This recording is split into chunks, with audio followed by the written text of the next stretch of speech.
Pertama Winda langsung kaget ya, pastinya kaget. Oh, di sini Winda melanggar norma agama dan budaya yang mana? Karena saya yakin bukan hanya saya saja yang keberatan atas hal ini, tapi juga banyak orang yang mungkin bungkam. Assalamualaikum warahmatullahi wabarakatuh. Berjumpa lagi dengan saya Syahid Muitahidi, tentunya dalam program Madura Podcast. Podcast kali ini kita akan bahas yang sempat viral bukan hanya di Madura, ini juga banyak juga diketahui oleh khalayak umum di luar Madura. Tentunya tentang gagalnya manggung Winda KDI di launching Pilkada Pamekasan 2024. Dengan itu kita ingin coba nih bahas versi dari Winda dan gimana sih sebenarnya yang terjadi, dan telah hadir Winda di studio kami. Selamat datang di studio podcast. Ya. Gimana kabarnya nih? Alhamdulillah baik. Alhamdulillah baik. Berarti per hari ini nih 6 hari ya pasca dari itu. Ya. Iya. Boleh nggak diceritakan gimana nih sebenarnya ceritanya? Sebagai informasi ya, bahwa awalnya Winda ini akan manggung di launching Pilkada Pamekasan 2024 yang berlangsung di pusat kota Pamekasan pada Sabtu malam atau malam minggu itu. Ya, cuman waktu itu gagal manggung, tentu dengan beberapa hal. Biar lebih tahu seperti apa, gimana nih ceritanya sebenarnya Winda? Ya, jadi berawal dari tanggal 30 Mei saya mendapatkan job ini dari penyelenggara, dan di sini saya diberitahukan bahwa ada acara soft launching KPU di tanggal 8 dengan konsep Islami. Jadi pakaian dan lagu-lagu bernuansa Islami. Waktu itu sudah ditentukan berarti? Sudah ditentukan bahwa konsepnya Islami, baik itu pakaian ataupun lagu. Iya, betul. Jadi harus disesuaikan dengan gerbang salam, begitu pinta dari penyelenggara, dari panitia. Jadi saya sudah mengiyakan dan sudah saya persiapkan dengan sangat matang untuk tanggal 8. Jadi semua sudah tertata dengan rapi. Setelah itu seiring berjalannya waktu, tanggal 7 Juni. Sebelum ke sana, pertama mendapatkan job tersebut itu dengan konsep tersebut gimana Winda? Ya, karena memang passion Winda kan sebenarnya di Islami kan, meskipun di Madura juga grup saya di Madura juga grup Gambus kan. Jadi dengan senang hati gitu, malah Winda suka dengan konsep yang diberikan oleh penyelenggara bahwa nanti di soft launching Winda akan menyanyikan lagu-lagu Islami. Oh, karena memang sudah relate dengan passionnya Winda dengan itu. Terus gimana kelanjutannya? Pada tanggal 7 sekitar jam 6 malam, jam 18, intinya malam Sabtu lah, itu Winda dapat kabar dari panitia bahwa untuk Winda besok malam tidak bisa tampil di acara soft launching ini karena setelah ada rakor itu tidak mendapatkan izin dari Kapolres. Jadi Polres tidak memberikan izin untuk adanya penyanyi wanita. Itu merupakan tuntutan juga dari Aliansi Ulama Madura. Dengan dikeluarkannya juga surat dari Aliansi Ulama Madura bahwa jika Winda ada di situ maka dianggap mencederai norma-norma budaya, norma-norma agama, dan menyalahi aturan agama lah, seperti itu. Itulah yang menjadi alasan. Setelah mendapatkan info tersebut, apa nih yang ada di benak Winda pertama kali? Pertama Winda langsung kaget ya, pastinya kaget. Oh, di sini Winda melanggar norma agama dan budaya yang mana gitu. Yang kedua, kok baru sekarang Winda dengar hal seperti ini gitu.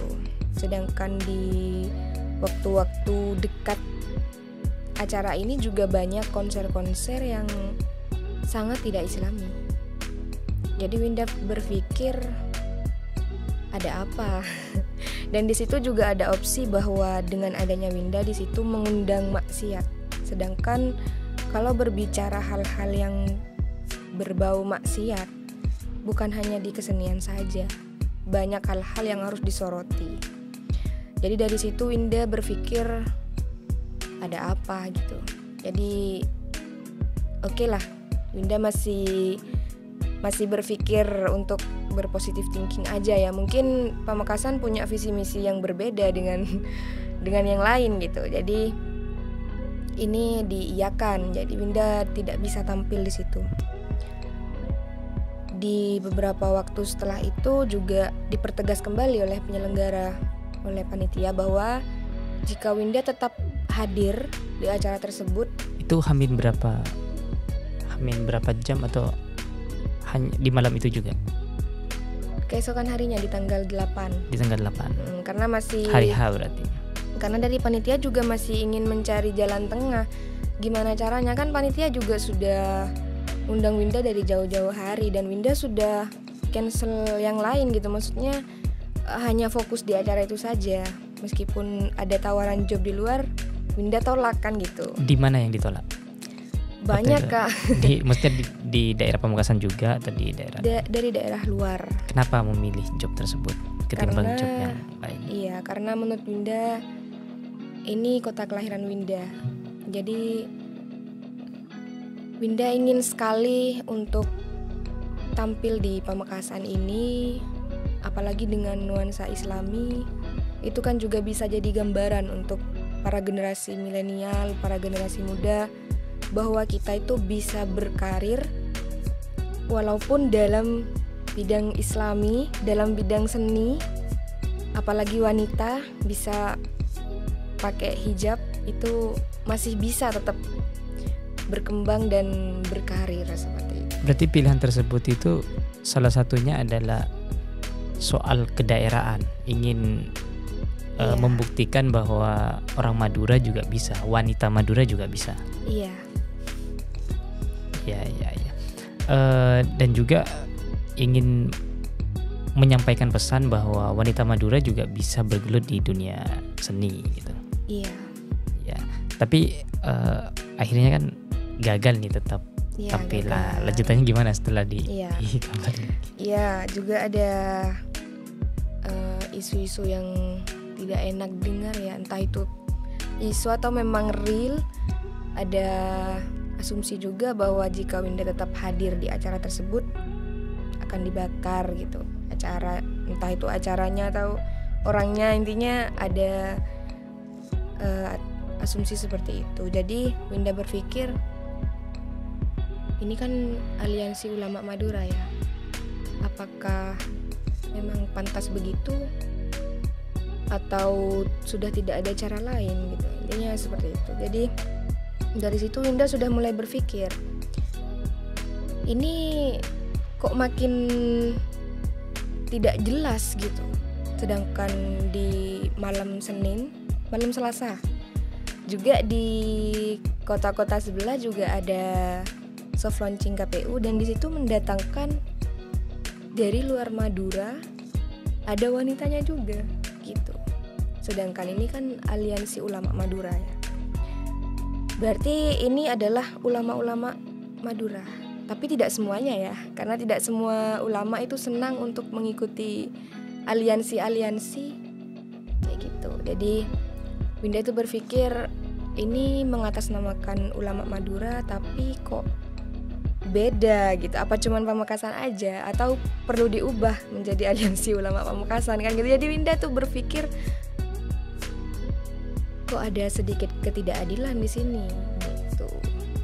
Iya. Dari berkembangnya isu ini kan bisa aja hoax atau bisa aja memang benar. Tapi terlepas dari itu kan nyampe nih. Ada dampak traumanya nggak? Iya, Jadi waktu kabar itu tersampaikan, kebetulan Winda lagi bareng sama ibunya. Ya otomatis ibu Winda itu sedih lah. Yang pertama memang beliau tuh sudah excited banget untuk menyaksikan putrinya. Karena biasanya saya manggungnya di luar dan ibu gak bisa menyaksikan gitu. Kalau di Pamekasan ibu bisa nonton. Dan di situ ada kabar sampai mau dibakar segala kan gitu. Jadi ibu saya tuh sedih sampai meneteskan air mata. Ya saya sebagai anak berpikir bahwa siapapun yang membuat ibu saya sedih, siapapun yang membuat ibu saya terluka, saya gak akan diam. Jadi dari situ saya angkat bicara. Karena prinsip saya tetap kalau perihal sopan santun, perihal kita bagaimana mengikuti ajaran baik itu di Islam maupun di Madura sendiri, di sini ada juga slogan Bapak Bepu Guru Rato. Jadi urutannya Bapak Bepu dulu.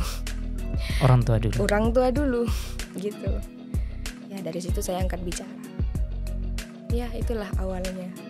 Jadi sampai juga berdampak terhadap keluarga. Iya, sangat berdampak. Padahal orang tua sangat excited. Orang tua mana sih yang tidak bangga melihat anaknya berprestasi dan disaksikan oleh orang banyak dan diagung-agungkan? Kalau itu sudah selesai ya, kemarin waktu di audisi itu sudah gitu. Cuman ibu saya itu juga ingin melihat saya tampil. Sedangkan kalau misalnya di luar Pamekasan jarang kan bisa lihat kan. Iya kalau ada live streaming, kalau nggak ada kan nggak bisa lihat gitu. Jadi ibu saya tuh sangat bahagia gitu kan, karena alhamdulillah sekarang saya bisa tampil di Pamekasan. Biasanya kan di luar Madura gitu. Iya, sampai ada ancaman-ancaman begitu, ya orang tua mana yang tidak terpukul hatinya. Apa yang disampaikan orang tua ibu waktu itu? Ya ibu lebih ke ya gimana perempuan lah gitu. Sudah digagalkan dan juga masih ada ancaman-ancaman seperti itu. Ada isu-isu seperti itu ya, iya. yang berkembang. Iya, jadi dari situ saya berpikir bahwa Auma juga tidak boleh diam dengan adanya hal-hal seperti ini. Harus ada titik terang, karena saya yakin bukan hanya saya saja yang keberatan atas hal ini, tapi juga banyak orang yang mungkin bungkam terhadap apa yang terjadi. Tapi kalau saya nggak bisa diam aja gitu, karena di sini saya dari dulu memang sangat menjaga kedua orang tua saya dari siapapun itu. Murni karena sudah ikut serta juga membuat orang tua sedih. Iya. Di daerah lain, di Madura juga, di kabupaten tetangga juga ada seperti itu, dan Winda juga menyampaikan bahwa ini bukan pertama di Pamekasan perempuan yang manggung. Ini Winda merasa ini bagian dari diskriminasi atau gimana? Sangat diskriminasi ya kalau menurut saya. Ya kenapa tidak? Karena banyak sekali di Madura ini. Dan bukan hanya seni, kalau bicara kemaksiatan itu banyak hal. Jadi kalau semisal Auma ini tidak angkat bicara soal ini, akan semakin banyak terjadi simpang siur. Apalagi bagi orang-orang yang belum paham. Di sini Auma ini berperan sebagai apa di Pamekasan gitu. Dan kenapa hanya di Pamekasan, padahal ada event yang sama dan juga mendatangkan, ini kebetulan yang didatangkan di kabupaten tetangga itu kan bukan talenta Madura gitu mas. Iya, benar sekali. Iya. Melihat hal ini, apa dampak lain yang kemungkinan terjadi dalam analisa Winda? Ya, yang pertama untuk kesenian ya. Jadi kita di sini merasa tidak punya ruang di Pamekasan. Karena di sini juga pemerintahannya menyetujui atas statement dari Auma tersebut kemarin. Jadi semisal kedepannya ini tetap berlanjut seperti ini, saya juga tidak paham gimana pola pikir masyarakat luas terhadap Pamekasan. Apa sebenarnya yang disampaikan Auma? Maksudnya ketentuan-ketentuan dan waktu itu. Iya, ketentuannya yang untuk acara saya itu kan jika saya tetap hadir di situ menciderai norma-norma agama, norma-norma sosial, dan mengundang kemaksiatan seperti itu. Ya, ini juga untuk pemerintah Kabupaten Pamekasan juga ya. Kalau bisa kita duduk sama rata antara pemerintahan Kabupaten Pamekasan, Auma, penggiat seni dan juga masyarakat yang lain. Kalau perlu kita bahas tentang hal ini, tentang kemaksiatan dan tentang semua larangan-larangan yang ada di Pamekasan dan apa saja yang diperbolehkan. Karena mau gimana pun Madura ini tetap bagian dari NKRI, sedangkan NKRI di sini punya ideologi Pancasila. Di sini ada sila kelima, keadilan sosial bagi seluruh rakyat Indonesia. Jadi jika saya di sini duduk untuk menyuarakan ketidakadilan, sah-sah saja kan? Kalau bisa kita adakan konferensi besar-besaran untuk menentukan bagaimana Pamekasan ke depannya. Agar tidak terjadi seperti ini terus-menerus. Agar juga bisa jadi kaca bagi nasional ya, bahwa di Madura ini terdapat sebuah kota Pamekasan yang di sini bisa dibilang peraturannya berbeda dengan daerah-daerah yang lain. Berarti penting untuk duduk bareng untuk menentukan sebenarnya ketentuan-ketentuannya harus seperti apa. Sangat penting. Biar ke depan tidak ada yang merasa terdiskriminasi. Iya. Jadinya kalau seandainya ada hal ada event nih. Iya. Terus untuk mempersiapkannya itu juga harus memperhatikan itu. Ketika tidak memperhatikan itu terus tetap dibiarkan, berarti kan ada proses diskriminasi di situ. Itu yang dimaksud. Iya. Kalau ingin saya sih begini, karena sebenarnya meskipun seniman Pamekasan juga ingin keadilan ya. Dan untuk Aliansi Ulama Madura, kalau memang tujuannya membatalkan saya di situ untuk kebaikan, alangkah baiknya banyak hal-hal yang bisa dilakukan selain langsung mencekal seperti itu. Seperti halnya kita bisa duduk bareng musyawarah antara, misalnya gak mau melibatkan yang lain boleh, antara Aliansi Ulama Madura dan penggiat seni di Pamekasan. Karena setahu saya orang-orang seni ini free value. Mereka tidak menutup diri untuk menerima masukan-masukan. Jadi caranya itu jangan langsung mencekal seperti itu. Kita duduk bareng, musyawarahkan bareng, buatlah di situ ketentuan yang tidak merugikan satu sama lain. Gitu. Itu harapan saya.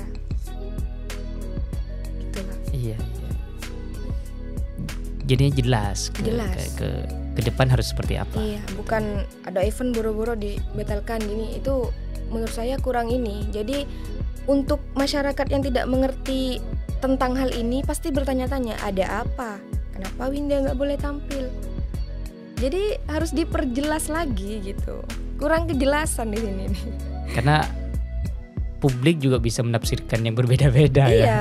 Kecuali memang ada patokan yang pasti kayak gini. Benar. Oh Winda sudah melanggar, oh Winda belum melanggar, oh ini tidak melanggar. Ya itu jelas persepsinya. Jadinya ada acuannya gitu.